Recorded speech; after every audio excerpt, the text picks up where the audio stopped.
Most people think highly effective people have more discipline. They don't! They have fewer things fighting for their attention. Here's the uncomfortable truth. No one tells you if you constantly feel busy, responsive, mentally tired, or socially available. You are not operating at a high level, you are leaking power. And the leak isn't time. Time is neutral. The leak is energy. The most effective people in the world don't wake up trying to do more. They wake up knowing exactly what will not be allowed access to their mind. That's why they appear calm under pressure. That's why they're slow to react, selective with conversations, unreachable by noise. Not because they don't care, but because they understand something most people never do. Every unnecessary thought, reaction, decision, and conversation taxes the same system responsible for judgment, focus, and self-control. Once that system is drained, intelligence becomes irrelevant. This is where the common belief collapses. High performance is not about pushing harder. It's about protecting the internal conditions that make precision possible. And here's the part that creates resistance. When you start protecting your energy, people will misunderstand you. They'll call it distance, laziness, ego, detachment. In reality, it's restraint. And restraint is what separates people who look busy from people who quietly control outcomes. By the end of this video, you'll understand why the most effective individuals protect their energy at all costs, and why the moment you stop doing it, everything else begins to decay. You do not fail because you ran out of time. You fail because your brain ran out of fuel. Imagine this. Your mind is not a clock. It is a power grid. Every decision flips a switch. Every reaction lights a room. Every interruption pulls current from the same source. At first, everything works. Lights are bright. Systems respond fast. You feel sharp. Then, without warning, voltage drops. You are still working, but judgment dulls. Focus fragments. Small things feel heavy. Big decisions get postponed, or worse, rushed. Here is a simple, practical example. Two people have the same 24 hours, same calendar, same tools, same intelligence. One ends the day clear-headed, decisive, calm. The other feels mentally fried by 3 p.m. The difference was not productivity, it was energy allocation, because the brain does not experience time equally. It experiences cost. Neuroscience is brutally clear on this. The prefrontal cortex, the part responsible for focus, planning, impulse control, is metabolically expensive. It consumes disproportionate amounts of glucose and oxygen when active. In plain language, high-quality thinking burns fuel fast. That is why decision fatigue is real. That is why emotional regulation collapses under stress. That is why intelligent people make irrational choices late in the day. Not because they are weak, because the system is depleted. Here is the belief most people never question. If I have time, I should use it. Elite performers operate under a different rule. If it costs energy without compounding value, it is a liability. They do not manage hours. They manage expenditure. Think of energy like high-octane fuel. You do not waste it idling in traffic, revving the engine for no reason, or letting strangers siphon it off. You save it for moments that matter. And this is the first quiet advantage. When energy is protected, clarity feels effortless. Decisions feel lighter. Pressure stops feeling personal. You are not pushing harder. You are operating from a fuller reserve. But once you see energy as the bottleneck, a more uncomfortable question appears. If energy is scarce, where exactly is yours leaking without you noticing? That is where things get interesting. You do not feel exhausted because you are doing something hard. You feel exhausted because you are doing too many small things that never end. Picture a slow leak in a tire. No explosion, no warning, just a quiet hiss you do not hear until the car will not move. That is how energy disappears, not through big crises, through tiny, constant drains that feel harmless in isolation. Let us make it concrete. You open your phone for a second. One message, one notification, one headline, Nothing important, but your focus fractures, your brain switches contexts, your nervous system spikes, and you do not notice the cost, only the fog that follows. Here is the part most people underestimate. Every unresolved loop, a message you have not answered, a decision you postponed, a thought you keep revisiting, stays active in the background. The brain hates unfinished business. Psychologists call this the Zeigarnik effect.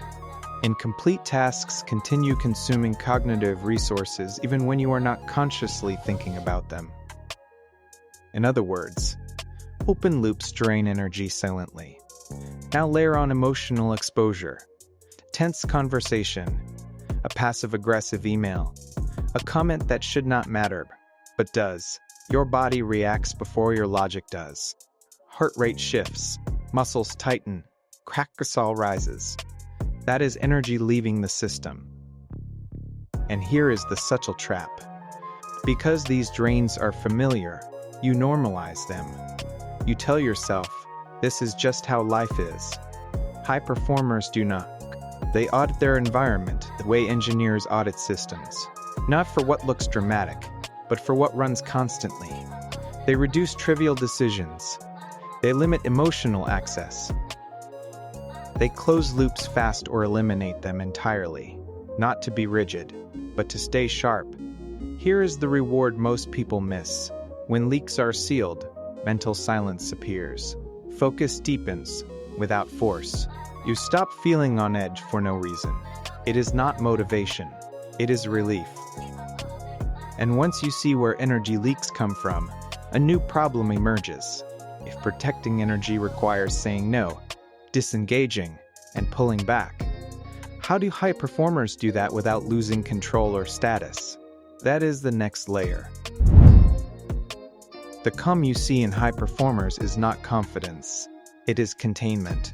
Picture a dam, not a river. Water everywhere looks powerful. Water controlled moves cities. That is discipline at the top level. Most people think discipline means forcing yourself to do everything. Waking up earlier, saying yes more, pushing through. High performers do the opposite. They decide where discipline will never be used. Here is a concrete example. An average performer applies willpower all day, resisting distractions, managing moods. Takes me hundreds of small decisions. By afternoon, they are depleted. A high performer engineers the day so discipline is barely needed. Clothes pre-selected, decisions pre-made, access pre-limited. Not because they are obsessive, but because willpower is expensive. Neuroscience backs this brutally. Inhibitory control, the ability to resist impulses, relies on the same prefrontal resources used for strategic thinking. Every time you stay strong in trivial situations, you borrow from your ability to think clearly later. So elite performers draw hard lines. They do not debate distractions. They remove them. They do not negotiate boundaries. They predefine them. This creates a quiet asymmetry. You appear consistent, focused, unrushed. Not because you are trying harder, but because friction has been engineered out of your life. Here is the micro-conflict most people never resolve. Discipline feels virtuous, but overused, it becomes self-sabotage. The reward of selective discipline is subtle but powerful. Mental energy returns. Decisions regain weight. You stop feeling like everything requires effort. You are no longer fighting yourself. And once you stop leaking energy internally, something else changes externally. People start responding to you differently. Not because you say more, but because you react less. That shift is where energy turns into status. People do not respond to your words. They respond to your availability. Picture this. A room with one open door and one locked door. Which one feels more valuable? That is energy in social form. When you are always reachable, always reactive, always quick to respond, your nervous system is exposed. And exposure signals access, not power. Let us ground this. Who send a message? One person replies instantly. Another responds hours later. Calm, precise, short. Without realizing it, your brain assigns more weight to the second one. Not because they are rude, because they are regulated. Neuroscience explains why. The human brain reads non-reactivity as control. A steady prefrontal response lowers perceived threat and raises perceived status. It signals, nothing here is urgent enough to destabilize me. This is why silence feels uncomfortable, and why it works. High performers protect energy socially, the same way they do cognitively. They reduce emotional exposure. They avoid unnecessary reactions. They choose when to engage and when not to. Here is the mini conflict most people feel. If I do not respond fast, I will lose relevance. If I pull back, I will lose influence. The opposite happens. Boundaries create gravity. Delay creates weight. Calm creates authority. This is not manipulation. It is regulation. When your energy is not scattered, your presence sharpens. Conversations slow down. People listen longer. Your words land heavier. And here is the emotional reward. You stop performing. You stop explaining. You stop reacting. You move from participating in noise to quietly shaping the room.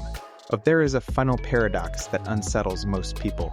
When you start protecting your energy like this, to everyone else, it can look like laziness. That misunderstanding is the last layer. From the outside, it looks like you are doing less. That is the illusion. Picture a chessboard, not a treadmill. One player moves constantly. The other waits, then ends the game in 3 moves. That is what energy protection looks like to people who confuse motion with progress. Here is a familiar scene. You are not rushing. You are not reacting to every message. You leave conversations early. You spend time alone. Someone eventually says it or thinks it. You have changed. Must be nice. Must be slow. They are reading the wrong signal. Because what they cannot see is accumulation. High performers are not idle. They are charging. Neuroscience gives this context. Periods of low stimulation activate the brain's default mode network.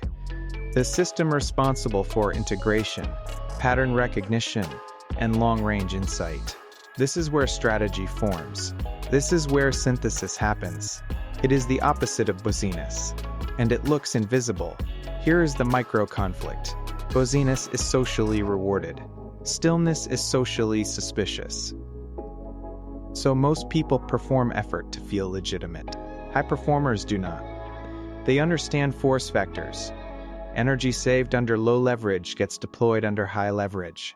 That is why their moves feel sudden, decisive, out of proportion to the effort you saw. The reward of this approach is quiet but profound. You stop needing external validation. You stop explaining your pace. You trust your internal timing. You are no longer racing anyone. And once you internalize this, one final shift happens. You stop asking, "Am I doing enough?" and start asking, "Is this worth my energy at all?" That question is the real upgrade. Let us bring this together. You do not lose momentum because you lack discipline. You lose it because your energy gets diluted, scattered, quietly drained by things that feel harmless. You have felt it, that low-grade exhaustion, the mental fog, the sense that you are busy, but not dangerous. That is the pain, and now the pattern is clear. Highly effective people do not win by pushing harder. They win by protecting the internal conditions that make precision possible. They treat energy as sacred. They eliminate invisible leaks. They apply discipline selectively. They withdraw strategically. And when it looks like laziness to the outside world, it is actually restraint. This is not productivity advice. It is power hygiene. But here is the next friction point most people never resolve. Once you protect your energy, once you remove noise, once you stop reacting, you are left with something uncomfortable: silence. Empty space, boredom. And that is where most people panic and refill their lives with distraction. High performers do the opposite. In the next video, you need to be bored. Here is why high performers embrace it.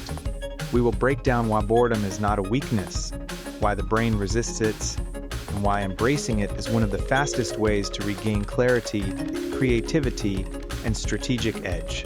This space is not for everyone. It is for people who value depth over noise, control over urgency, leverage over effort. If that is you, you are already in the right room. Stay sharp.